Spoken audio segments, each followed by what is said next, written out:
And when I say Bitcoin conference, guys, this conference is 100% Bitcoin. Because even Dale mentioned it too. It's kind of funny about Ethereum. If you mention Ethereum, they're like, hang you. Yeah. Right? I mean, so that's why, like, going there is Bitcoin. It's not going there where you go into a conference where you're going to get, I mean, you could network and get ideas, but it's 100% all diehard Bitcoin. That's it. It's no altcoins. There's no nothing. That's what it is. It's everything around Bitcoin. And then you had, Peter Thiel. And I think it's Peter Thiel, and you say Peter Thiel, right? But I think it's Peter Thiel or Peter Thiel. I don't know. I say both. I like making fun. My New York accent, everything. It's just, I don't really pronounce things right anyway, but whatever it is. But I was always a big fan of his. I know they paint him as a political picture now, but I was just a big fan because, he's smart. He's really, when I see him, I think, I trust him. And if you see him compared to some of the other people on TV selling these shitty SPACs, I just think with him, he has those results. And I just feel like I have more faith in what he's saying than almost 99% of anyone else that's talking, especially when it comes to SPACs or anything else. But he called out a lot of people in his speech at the Bitcoin conference. And he said, what did he say about enemies? Yeah, he just came out with an enemies list. And Larry Fink, BlackRock, that we were just talking about, is number 3 on that list. Coincidentally, JP Morgan, Jamie Dimon is number 2 on that list. And number 1, public enemy number 1, if you want to have some fun with that, is Warren Buffett himself. Now, let me give you the short version here first, and we can back into this over time. What he is saying, Peter Thiel used this, and I encourage everybody, just DuckDuckGo or Google it, Bitcoin Conference 2022 in Miami. You can watch the YouTube live streams from day 1 through 3. You can watch different segments, and I'm going to highlight a couple of those real quick. But Peter Thiel's was interesting because you talk about a guy that come out swinging. I mean, he played a version of himself, and I believe 1999 was still at PayPal. He was talking about how currencies were going mobile and all that. It's really neat to see. And then he admitted, hey, I got a lot wrong back then. His big takeaway on the public enemies list is he doesn't want to compare Bitcoin to gold, even though he thinks it's replacing gold as a store of value. Bitcoin is roughly 800 billion, give or take whatever current price it is right now, versus a 12 trillion market cap in gold. He thinks a better comparison is Bitcoin to the S&P 500, Frank, which is a whole different other topic when you talk about the value of it and how it should be perceived. He believes it's going up a lot more, than current prices. The biggest hindrance of Bitcoin being a lot higher in price terms and the money flowing into it is his enemies list. That's the Warren Buffett, the BlackRocks, and the JP Dimons, because and he even said this, they're making a political decision when they choose not to allocate money into Bitcoin. That, I want to unpack that at a later time. We can maybe do a segment on that. That is a huge statement for the community, in my opinion. Mm-hmm.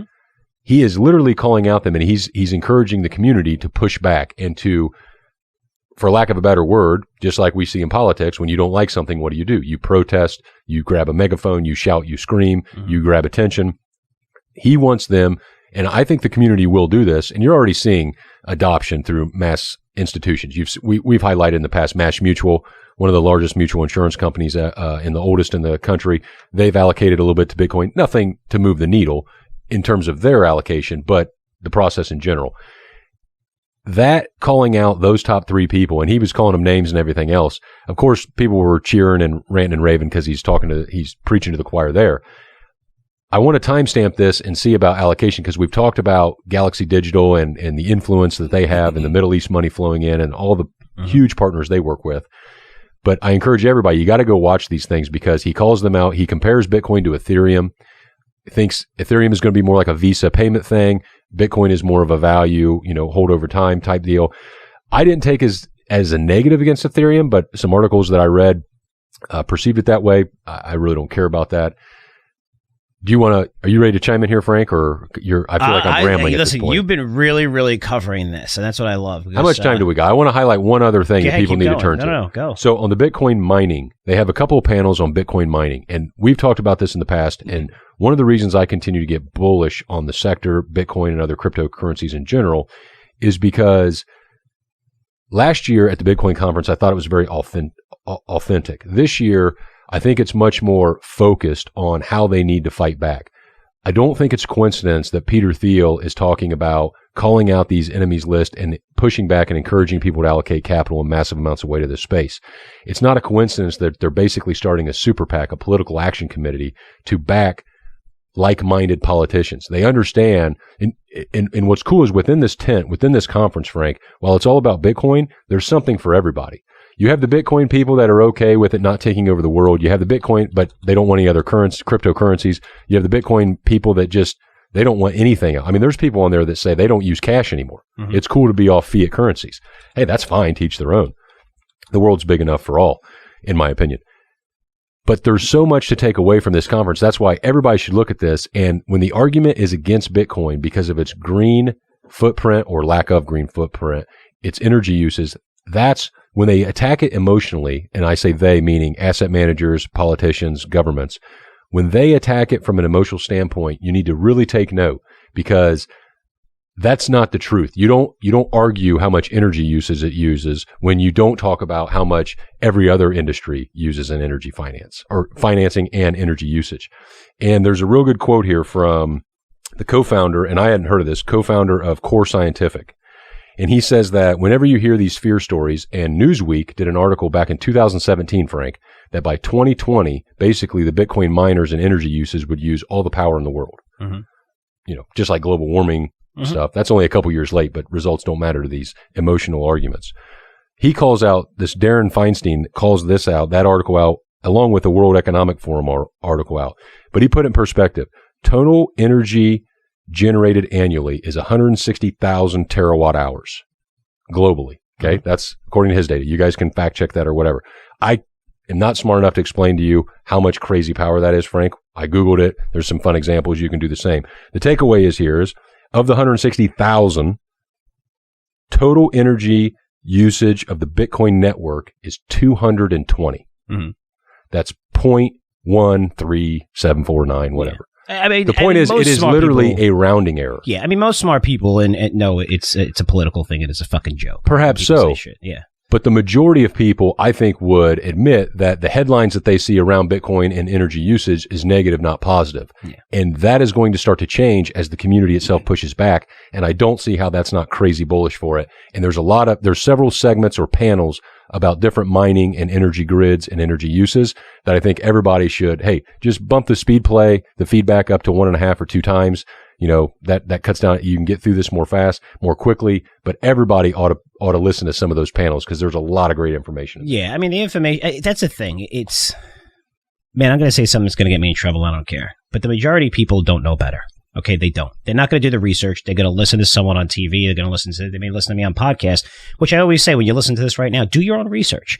Check everything that we say. I mean, you could disagree and you know, whatever, but Bitcoin, even this conference, really focused on, and it focuses on it all the time, every year to have it, is capitalism, right? So you want capitalism, and anything that is, you know, about capitalism, you're going to have one group of people that attack it. So that's, you know, the climate change, we hate capitalism, you know, we don't want it, and, you know, they're going to attack it. When you look at the numbers, it's an absolute joke, right? It's a, you know, a rounding error of why we shouldn't be using Bitcoin. I mean, should we look at it and say how we can make it better and use less? Yeah, use less electricity. Yeah, that's fine. Use alternative energy to power this stuff. And some of them are using coal. It's been thrown out that, you know, there's some projects that are using coal to power this and power computers and mine and stuff like that. But, you know, it's, when I look at that, it's kind of a joke. But a few things here.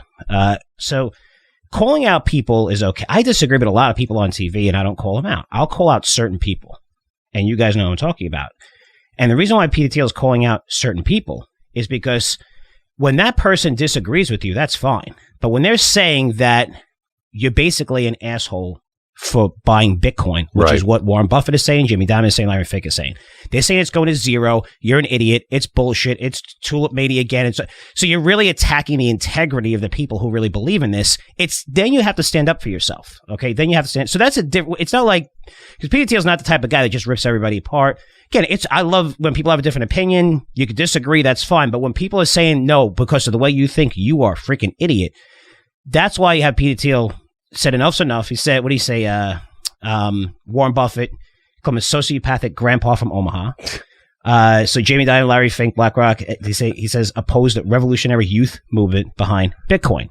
And there is a massive youth movement behind Bitcoin, right? So, you know, Michael Saylor, I thought was interesting too at that conference, saying, you know, he was upbeat about Washington, that they're going to put regulations in place to safeguard investors and prevent fraudulent activity. That's what we want. Hopefully they don't overregulate, but, you know, you're seeing that, and a lot of the big people who manage us, that's what they want, because you're going to see they're not allowed to come in unless you have some kind of regulatory framework. And we're talking hundreds of trillions of dollars on the sidelines that could come into this industry. Even if it's 1%, you're looking at Bitcoin going up tremendously. So the conference is 100% Bitcoin. I like Peter Thiel's speech, and I get it. I wouldn't rip him apart for saying those things. And we know that Warren Buffett is the greatest investor of all time. Larry Fink and Jamie Dimon, people that respected, and look what they did with their businesses. Unbelievable. But when they're really coming down, and the way they come down, the way they talk about how, you're an idiot if you buy Bitcoin, then that opens a door for you to respond like this. So I credit Peter Thiel. I like the way he responded to this. One thing I will say, I think they should stop having these freaking conferences, Daniel, because every time they have them, Bitcoin crashes. Right? I mean, you look at last year, I did that in June. It was at 45,000, went to 39,000 a few days later. It was at 40. It was 40,000, went to 33, and now it's like 40. It was like 45, I think, when it started, 44, and it's up over 40 today. It's going higher a little bit today, but still, you saw like a 10-15% correction every time they have these things. But maybe we should think about that before we have these massive Bitcoin conferences, because it almost happens on a regular basis, like just that week, 2 weeks after, and of course it ends up being a buying opportunity, but still.